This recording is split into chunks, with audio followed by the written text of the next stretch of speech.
तुम्हाला माहिती आहे का, आता मुळ्यापासून तुम्ही फक्त पराठा नाही हा पदार्थसुद्धा बनवू शकता।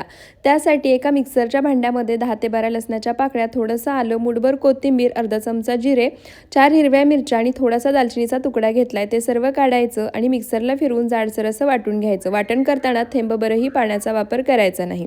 त्यानंतर 2 मुळे घेतले आहेत, त्याची साल काढायची आणि मुळे दोन्ही बाजूनी कट करून घ्यायचे आणि खिसणीने खिसून घ्यायचे, एका परातीमध्ये काढायचे।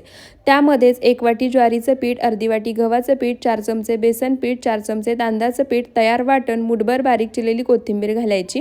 पावडर मसाल्यांमध्ये पाव चमचा हळद, अर्धा चमचा लाल मिरची पावडर, अर्धा चमचा धने पूड, अर्धा चमचा गरम मसाला किंवा गोडा मसाला घालायचा, चवीनुसार मीठ घालायचं। सर्व साहित्य सुरुवातीला पाणी न घालता मुळ्याला सुटणाऱ्या पाण्यामध्येच मिक्स करून घ्यायचं।